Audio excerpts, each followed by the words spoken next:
Le Seigneur soit avec vous. Évangile de Jésus-Christ selon saint Luc.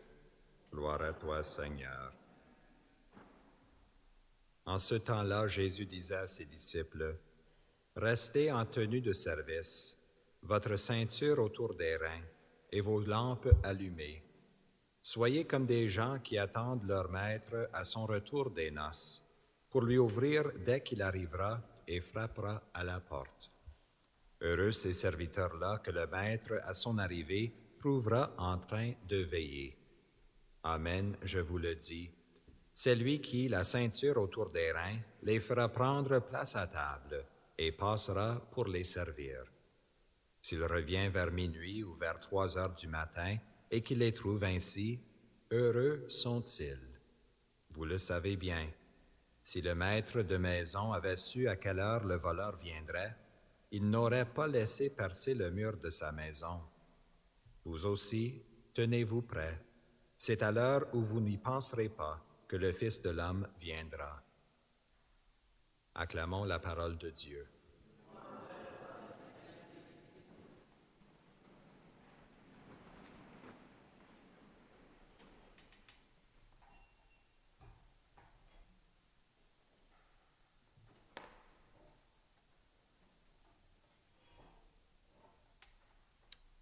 Que penserez-vous d'un petit pays, d'un petit peuple obscur, pauvre, faible économie et qui avait des croyances différentes de toutes les autres superpuissances et élites culturelles de son temps? Je parle donc de ce petit peuple juif et chrétien de la Bible.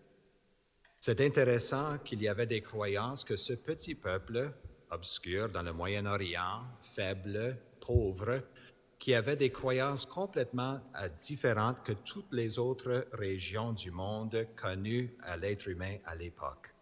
Par exemple, c'était eux seulement, le peuple juif et chrétien, qui savaient ou avaient les connaissances nécessaires de savoir que le soleil et la lune étaient des objets créés et non pas des dieux.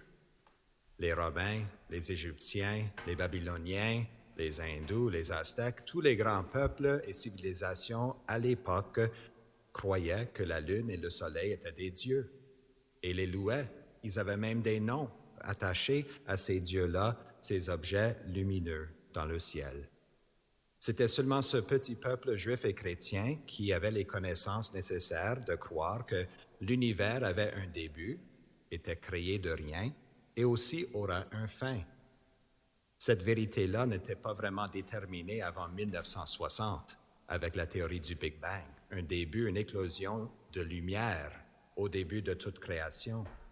Et que nous dit la Bible? Au commencement, la lumière fut. Wow!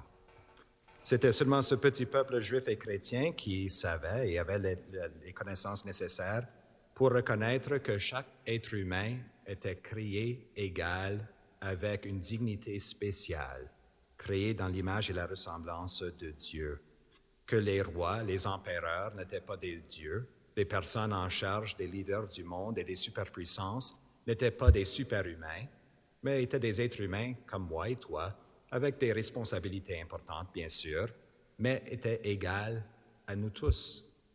Toutes les autres civilisations du monde pensaient que peut-être qu'il y avait une race de superhumains ou d'autres plus doués que d'autres, mais pas ce petit peuple-là. Alors pourquoi cette grande différence? Pourquoi ce petit peuple juif chrétien avait des croyances que, peu importe où ce que nous retrouvons dans l'histoire de l'humanité, des autres civilisations n'avaient pas cette croyance? Je crois que nous retrouvons la réponse dans la belle deuxième lecture d'aujourd'hui, le don de la foi. La foi est un don, une révélation de Dieu lui-même aux êtres humains qui sont ouverts à sa présence et dans sa vie, et est une forme de connaissance. La foi n'est pas aveugle. La foi est une lumière. La foi est quelque chose, comme que nous le dit l'auteur de la lettre aux Hébreux, est une façon de posséder ce que l'on espère, un moyen de connaître des réalités qu'on ne voit pas. Certainement, ce peuple-là, il y a 2000 ans ou 4000 ans, n'avaient pas les connaissances nécessaires de connaître exactement toutes ces réalités, mais ils avaient cette vérité en eux déjà, avec juste quelques-unes des croyances qui étaient basées sur la réalité que maintenant la science ou la raison humaine a prouvée des siècles plus tard. Alors le don de la foi est donné dans notre baptême et ça peut nous aider vraiment à comprendre notre vie et la réalité de ce monde. Souvent, on entend dire que la foi est contre la raison. Ce n'est pas vrai. La foi est une manière à comprendre, à connaître les réalités et les connaissances nécessaires pour la vie, mais elle dépasse la raison. Elle n'est pas contre la raison, mais elle la dépasse. Et cela nous donne la lumière non seulement dans les réalités du monde et de la science ou de la création, mais de comment bien vivre. La foi, lorsqu'elle est mise en action, est un des meilleurs témoignages de la présence et de la visibilité de Dieu ici dans notre monde. C'est pour cela l'auteur, dans la deuxième lecture d'aujourd'hui, continue en décrivant plusieurs personnages. Nous avons entendu 2 personnages principaux, Abraham et Sarah, comme des personnes qui ont reçu ce don de foi avec un cœur ouvert et ont reçu une façon de connaître ce qu'ils espéraient dans l'avenir pour leur vie. Abraham, lui, a pris la décision de se confier à Dieu lorsqu'il a reçu ce don de la foi, lorsque Dieu lui a demandé de tout quitter, son bétail, ses terres, et aller à la terre que Dieu indiquera. C'est pas mal, il n'y a pas beaucoup de détails dans ce plan-là avec le Seigneur. Mais Abraham a cru. Il a cru la parole du Seigneur, puis il s'en est allé dans cette direction-là. Et Dieu lui a donné des détails et des indices au fur et à mesure qu'il était en pèlerinage vers la terre que Dieu a indiquée. Et voilà la deuxième partie de c'est quoi la définition de la foi. Parce que comme lorsque nous essayons de décrire l'amour ou l'espérance, la foi, la troisième vertu théologale, c'est difficile à définir complètement. Il y a différents aspects au point de vue dans cette réalité-là de la foi, l'espérance et la charité, ou bien l'amour. Alors l'Écriture sainte nous donne des différentes perspectives, des différents exemples ou images pour comprendre c'est quoi la foi. Et ici, nous voyons que la foi est aussi un acte de la volonté. Il faut prendre des décisions dans la vie de foi. Dieu nous donne de l'information, de la révélation de ses plans pour nous et pour le monde, mais il faut collaborer avec cette grâce-là. Il faut répondre. La foi est souvent de prendre plusieurs décisions chaque jour. Parfois, dans mes temps de prière et de réflexion, je dis, Seigneur, j'aimerais bien juste un jour par semaine que je n'ai pas besoin de prendre des grandes décisions pour les paroisses. Amen. C'est pas arrivé jusqu'à date. Il y a toujours des décisions à prendre pour soit une paroisse ou pour une autre.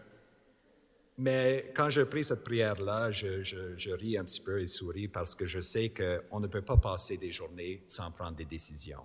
C'est ça des actes de foi. De se lever le matin et commencer notre journée par un temps de prière, c'est déjà une décision. D'encourager quelqu'un qui est peut-être déprimé ou découragé avec un mot d'encouragement, c'est déjà une autre décision. De prendre du temps dans le soir pour la célébration du chapelet ou de prière, encore une fois, autre décision.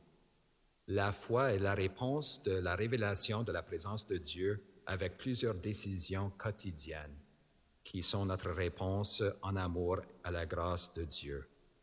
Sarah est l'autre exemple mis en action ou incarné dans l'Écriture aussi, dans la deuxième lecture. Sarah qui désirait tellement avoir un enfant est tombée enceinte. C'est ça qu'elle espérait. Et c'était sa foi en Dieu que, malgré son âge, lui a rendu capable d'être à l'origine d'une descendance nombreuse. Elle n'a jamais perdu l'espérance. Sa foi motivait sa prière toujours et la grâce de Dieu est venue à elle et Abraham. Abraham et Sarah, leur vie n'aurait pas de sens sans la foi. Et ça, c'est toujours une bonne chose pour prendre dans nos temps de prière comme réflexion. Est-ce que ma vie ferait du sens ou changerait-elle si j'enlevais ma foi en Dieu? Est-ce qu'il y aurait des changements dans ma routine, comment j'agis, comment je vis, comment je parle? Est-ce qu'il y aura une différence si j'enlevais la foi? Si on commence à dire non, peut-être pas tellement, ah, voilà, c'est un temps de croissance alors dans la foi. Comment puis-je collaborer? Parce que la vie d'Abraham et Sarah n'aura aucun sens sans la foi en Dieu.